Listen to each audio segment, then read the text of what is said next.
HighBridge, a division of Recorded Books, presents Lead Like Walt.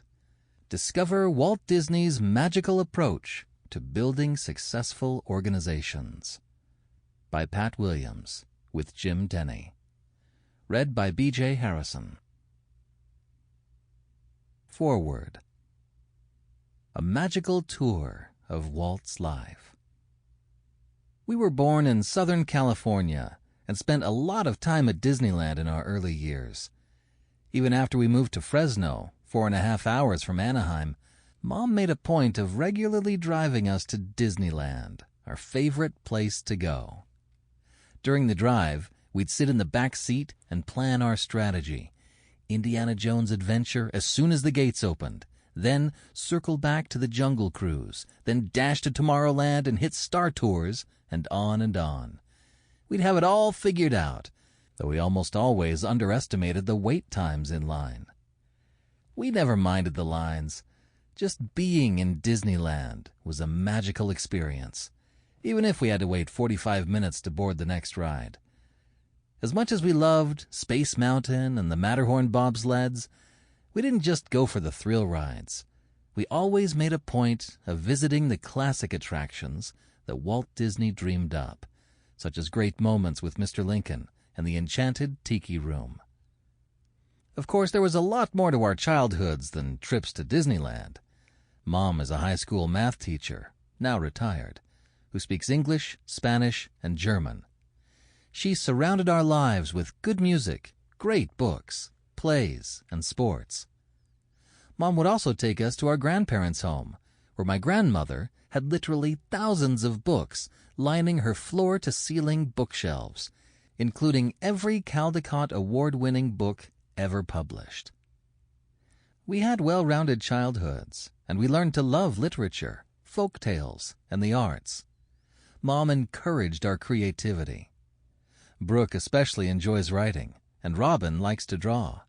There are few things that inspire our creative impulses more than the creations of Walt Disney. As we grew up, we both became curious about Walt.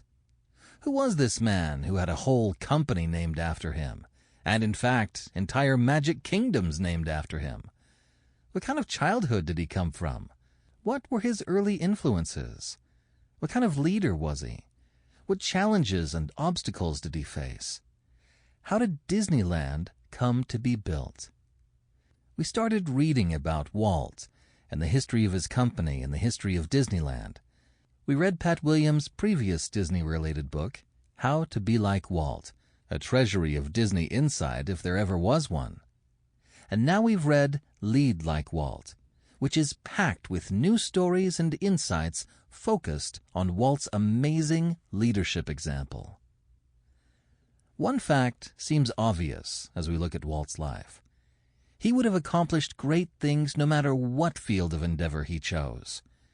His early life experiences happened to incline him toward animation and movies and theme parks. If he'd had different early influences but the same character and attitude toward leadership, he could have easily been a great NBA coach, military leader, or American president. Walt's traits: vision, communication skills, people skills, character, competence, boldness, and a serving heart would have equipped him well as a leader in any area. As a leader in the entertainment field, he changed the world for the better. In fact, it's hard to imagine a world without Disneyland and Disney movies. There is so much we can learn about leadership from Walt. Pat Williams and Jim Denny have done us all a service by extracting these lessons from his life. What are your dreams? What are your goals?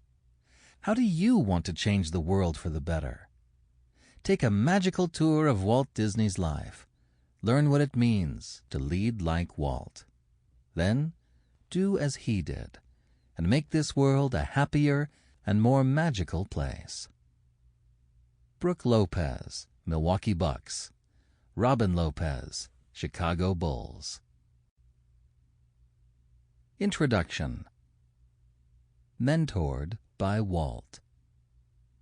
I never met Walt Disney, yet I feel I've been mentored by him. In mid-1986, I moved from Philadelphia to Orlando to kickstart a brand new NBA franchise, the Orlando Magic. Central Florida, the home of Walt Disney World Resort, is steeped in lore and legend of Walt Disney, even though he never lived here. The more stories I heard about Walt Disney's impact on my new hometown, the more I realized that in building an NBA team from the ground up, I was attempting to do what Walt had already done many times in his life. When he built his animation studio, when he created Mickey Mouse, when he launched the first full-length animated feature, when he built Disneyland and dreamed of a vastly more ambitious project in Florida, Walt always started with a dream and turned it into reality. And he did it through leadership.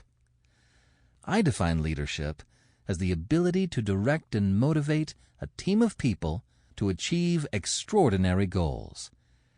I wasn't sure my leadership skills were up to the challenge of starting a team, getting the community behind it, funding and building an arena, persuading the NBA to award Orlando a franchise, and packing the arena with fans. But I knew Walt could teach me everything I needed to know. He had passed away 2 decades earlier, but many of the people Walt had mentored were living in Orlando and working at Walt Disney World. I sought them out and asked them for stories and insights about Walt. Meanwhile, I read every book I could find about Walt. I made an intense study of his life. Along the way, I discovered what I call the 7 sides of leadership. 7 key leadership traits that all great leaders must have: vision, communication skills, people skills, character, competence, boldness, and a serving heart. I distilled those 7 traits into a formula that I speak and write about, based on the leadership model of Walt Disney. I learned those 7 leadership traits from Walt because he demonstrated them in abundance. My friend Swen Nader, who played basketball for and became a close friend of legendary UCLA coach John Wooden, penned these lines about the 7 sides of leadership.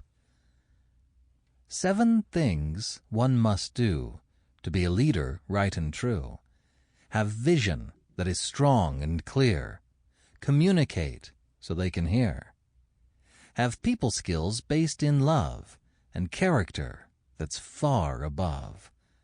The competence to solve and teach, and boldness that has fearless reach.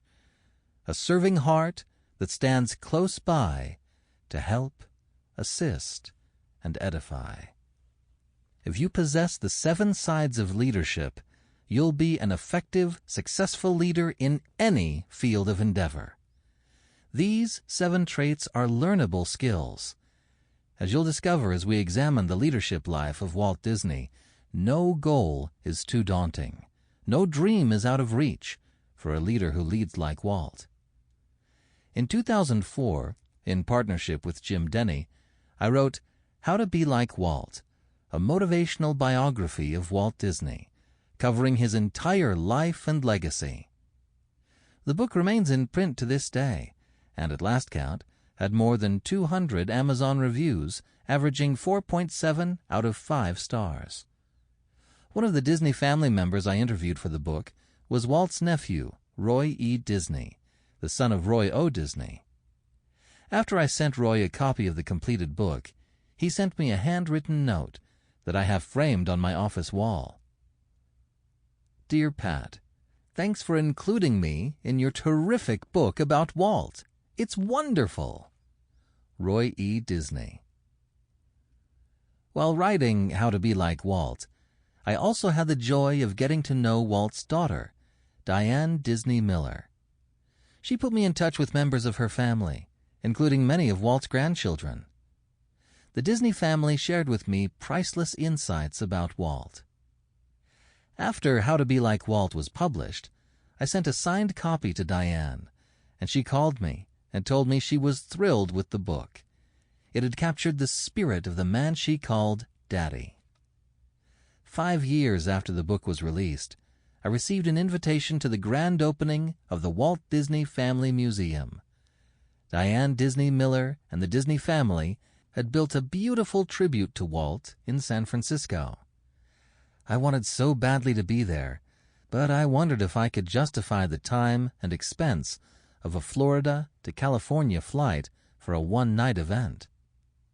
I showed the invitation to my wife Ruth, who said, "Pat, you need to be there. You've become part of the Disney clan ever since How to Be Like Walt came out." Ruth was right. I took her advice and booked a flight to San Francisco.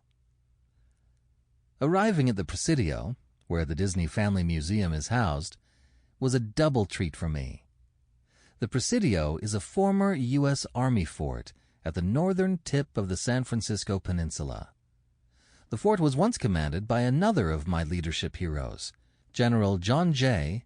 Blackjack Pershing. The setting is breathtaking, with a commanding view of the Golden Gate Bridge. The moment I stepped into the museum, I was surrounded by the life and accomplishments of Walt Disney. I spent several hours tracing his career through one exhibit after another. The museum encompasses 40,000 square feet, and I could have easily spent days there. It contains galleries of background art and animation drawings, interactive displays, listening stations, a 12-foot wide model of Disneyland, as it appeared circa 1959, and more. A display case in the lobby contains many of the awards Walt earned throughout his career, including his many Academy Awards and the Presidential Medal of Freedom. A state-of-the-art theater shows Disney movies throughout the day, and Walt's backyard steam-powered train, the Carrollwood Pacific Railroad, is on display. As I viewed all the artwork, photographs, and film clips from Disney Motion Pictures, one word echoed in my thoughts: leadership. Here was a man who packed many careers into a life that was tragically cut short at age 65. Through the museum displays, I traced his various careers as a cartoon producer, a live-action feature film producer, a documentary filmmaker, a motion picture technology inventor who held numerous patents, a beloved TV host, a theme park impresario, and a producer of Olympic Games events and World's Fair exhibits. It seemed almost impossible that one man could accomplish so much. But those accomplishments prove that Walt was one of the greatest leaders this world has ever seen. He led the Disney Company from its founding in 1923 until his death in 1966, a tenure of about 43 years. The foundation he laid for his company was so strong and durable that the company has lasted for nearly a century. The imprint of his values and his personality were stamped so indelibly on the company that it has continued to thrive and grow for more than 5 decades following his death. Today, the Walt Disney Company is a diversified multinational entertainment company and the world's largest media conglomerate in terms of revenue, larger than either NBC Universal or Warner Media. Walt once sent his brother Roy to New York to beg the ABC television network for money to build Disneyland. Today, Disney owns ABC. The name Disney has become synonymous with happiness, because happiness was Walt's product. He brought joy and delight to millions of families around the world. Those were my thoughts as I walked into the dining room at the Walt Disney Family Museum. I looked across the room, spotted a woman, and instantly thought, that must be Diane Daisy Miller. I had never met her before, though we had talked many times on the phone. The Disney family resemblance was unmistakable. I walked up and introduced myself. Her eyes lit up, and she said, "Pat, I'm so glad you came." And we talked as if we had known each other all our lives. She could not have been more gracious. Finally, she said, "Where are you sitting for dinner?" "Well, I don't know. I was going to—" "Pat, you're sitting with us at the Disney family table." What an honor! There I was with Diane and her husband Ron Miller and the entire Disney family. They all made me feel right at home. It was a wonderful evening in which several hundred people were gathered in one place to celebrate the life and achievements of Walt Disney, a kind and generous father and grandfather, a man of extraordinary imagination and genius, and one of the most accomplished leaders of all time. I flew back to Florida the next day with my mind whirling. Most of my thoughts were about Walt himself, the model leader. This was more than a decade ago. In the years since, I have been reading more about Walt. I've interviewed more people who knew Walt or studied his leadership style. I thought we had said all there was to say about him in How to Be Like Walt. How wrong I was. Walt still has so much more to teach us about living a life of leadership and achievement. That's why I have written this new book about Walt Disney, focused exclusively on his leadership example. I finally get to share all the leadership-related stories and insights I've been gathering since the publication of How to Be Like Walt. The principles he lived by while building his entertainment empire are the same principles you and I can use in our leadership lives today. These timeless principles are transferable to any leadership area, any team, any organization.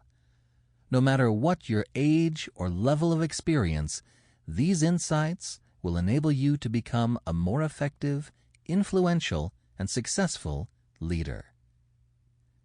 If you've already read How to Be Like Walt, you'll be pleased to know that this new book is packed with recently uncovered stories, fresh insights, and powerful leadership principles that have emerged from my recent exploration of Walt's life.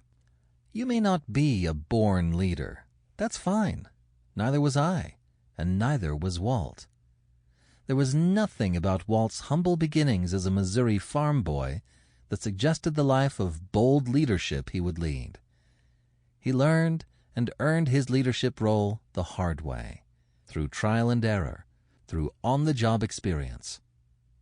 In the next chapter, I'll give you an overview of Walt's life and career, paying special attention to those moments in his life when he learned a crucial leadership lesson or displayed a leadership trait. Then, in the following chapters, we'll break down his leadership example into the 7 sides of leadership. I think you'll be fascinated to discover how these 7 leadership principles fueled Walt's success at various stages of his career. So let's keep listening and discover how to lead and succeed like Walt. 1. From humble origins to magical achievements. On Monday, November 28, 1966, newspapers across the country published a story by Associated Press columnist Gene Hansaker that read, "Walt Disney turns 65 next Monday, deeply involved as usual in projects ever bigger and more diverse. But only quiet notice is being taken of the occasion. Disney has been taking it easy since he was hospitalized this month for surgery to remove a lesion from his left lung. He's already back in his office and expects to resume a full work schedule in about a month. The ever-expanding galaxy of Disney enterprises, ranging from a 27,500-acre Florida amusement center to people-mover cars for Disneyland and perhaps for crowded cities, spun along smoothly in the headman's absence." In an interview, Walt Disney said, "There's no magic to my formula. Maybe it's because I just make what I like, good human stories."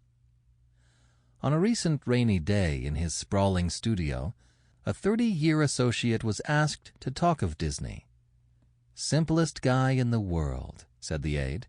"He has no airs or pretense, drives his own car, likes lawn bowling and reading, and is crazy about his 7 grandchildren. Others have described him as a complicated man who flies from project to project in his company's private jet, but takes time to check burned-out light bulbs and dirty washrooms. Handsaker went on to describe Walt's many current and future projects. Blackbeard's Ghost and The Jungle Book were in production. Imagineers were busily expanding Tomorrowland in Disneyland while planning a $33 million Disney ski resort at Mineral King, a project that would later be abandoned. The Disney company had acquired 27,500 acres of Florida real estate, twice the area of Manhattan, for the $100 million Disney World project. Walt also planned to soon break ground for the $17 million campus of California Institute of the Arts. All of these plans and dreams were being led by one amazing man, a leader who had already transformed the motion picture industry, invented a completely new kind of amusement park, and presented the world with such beloved creations as Mickey Mouse, Snow White and the 7 Dwarfs, Fantasia, and Mary Poppins. What Gene Handsaker didn't know when he wrote that column in late November was that Walt Disney would be dead in mid-December, struck down by cancer, just as he was achieving his greatest triumphs as a leader. We'll never know what Walt might have achieved with another 10 or 20 years, but we do know that he packed an incredible list of accomplishments into the years he was given. Such an amazing leader inspires us all the more when we realize that he started life as a Missouri farm boy who never finished high school. Floyd Norman began his Disney career as an apprentice artist on Sleeping Beauty and worked as a story artist on Walt's last animated film, The Jungle Book. Reflecting on Walt in Fast Company, he wrote, "Even with his success, Disney regretted not having a college education. A totally self-taught tycoon, he could easily have taught business school graduates a thing or two. He knew his audience better than anyone. He never called them customers. They were his guests. There was nothing cynical about Walt Disney. He truly believed in his special mix of business and magic. Lucky for us, we believed it as well." What can we learn about leadership from the life of Walt Disney? Prepare to be astonished and inspired. Have I got a story for you? Happy Years in Marceline. Walter Elias Disney was born in Chicago on December 5, 1901.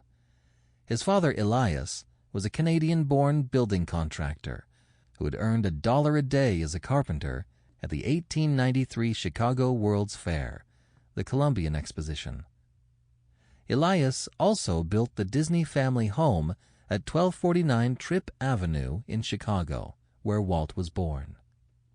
Walt's mother, Flora, a former high school teacher, had a lifelong passion for good books. She taught Walt to read before he entered kindergarten. Elias Disney was known to be a rigid disciplinarian, yet he deeply loved his wife and children. Walt and his 3 older brothers respected Elias, but also had their struggles with him. In 1906, Elias moved his family from crime-ridden Chicago to a tranquil 45-acre farm outside of Marceline, Missouri. Walt remembered nothing of his early years in Chicago. His first memories were of the bucolic life of a Missouri farm boy. His rural beginnings seem an unlikely starting point for one of the world's great leaders. Yet as Walt's longtime associate, Harrison Buzz Price, told me, Walt was rooted to reality in Marceline. He grew up there around real people. He lived close to the earth, close to nature. He maintained that farm boy quality all his life. Walt showed an early aptitude for drawing. A retired physician in Marceline, Dr. L.I. Sherwood, once paid Walt 25 cents to draw his prize Morgan stallion.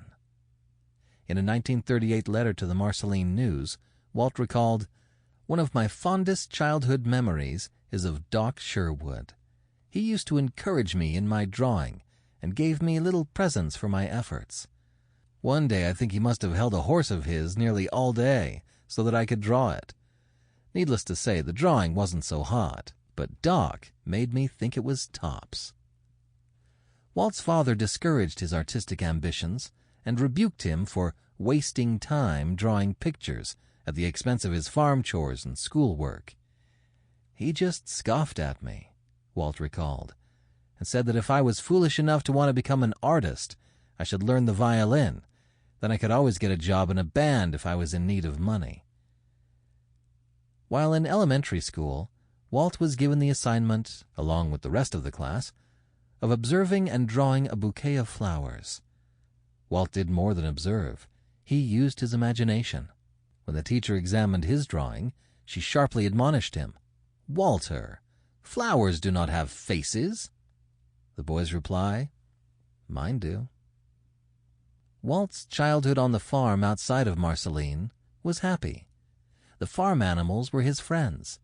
He'd greet them by name every morning, invent stories about them, and draw pictures of them. One fat piglet named Skinny followed him around like a puppy. When illness made it impossible for Walt's father to keep the farm going, he sold the property and livestock at a loss, including Skinny the pig. Walt wept bitterly as his animal friends were auctioned off. Elias moved his family to Kansas City, Missouri, and the happiest years of Walt's life were over. Diane Disney Miller recalled that her father never spoke of Kansas City, but he often recalled happy times in Marceline. Only when she became an adult did Diane learn that Walt only lived a few short years in Marceline. She was amazed to learn that he spent most of his boyhood in Kansas City. "I really thought he had spent his whole life in Marceline before I was born," she said. Peter Whitehead, creative director of the Walt Disney Hometown Museum in Marceline, observed that Walt gave the town its identity. "The greatest advocate for Marceline," he said, "was Walt Disney himself, who said that the greatest place in the whole world was Marceline, Missouri." Formative years in Kansas City. From the sale of his farm, Elias purchased a distribution route for the Kansas City Star. He hired delivery boys and made Walt and his brother Roy deliver papers without pay. The winters in Kansas City during Walt's boyhood, among the coldest and harshest on record, left an indelible mark on his soul. In late October 1966, shortly before he learned he had terminal cancer, Walt spoke with Charles Champlin of the Los Angeles Times and reflected, candidly but without self-pity, on his bleak Kansas City boyhood. "I had to get up at 3:30 every morning. The papers had to be stuck behind the storm doors. You couldn't just toss them on the porch. And in the winters there'd be as much as 3 feet of snow. I was a little guy, and I'd be up to my nose in snow. I still have nightmares about it. What I really liked on those cold mornings was getting to the apartment buildings. I'd drop off the papers and then lie down in the warm apartment corridor and snooze a little and try to get warm. I still wake up with that on my mind. On nice mornings, I used to come to houses with those big old porches, and the kids would have left some of their toys out. I would find them and play with them, there on the porch at 4 a.m. when it was just barely getting light. Then I'd have to tear back to the route again. Through much of his boyhood, Walt delivered papers before school and held down an after-school job in addition to his schoolwork. No wonder he grew up with such an intense work ethic. Though Walt didn't complain, the abrupt transition from his idyllic life in Marceline to the trauma of a harsh life in Kansas City left him feeling cheated out of his childhood. Many years later, he observed rather wistfully, "Marceline was my only childhood." Walt rarely spoke of his Kansas City years. The only childhood he ever mentioned or paid homage to in his films and at Disneyland was his all-too-brief childhood. Sample complete. Ready to continue?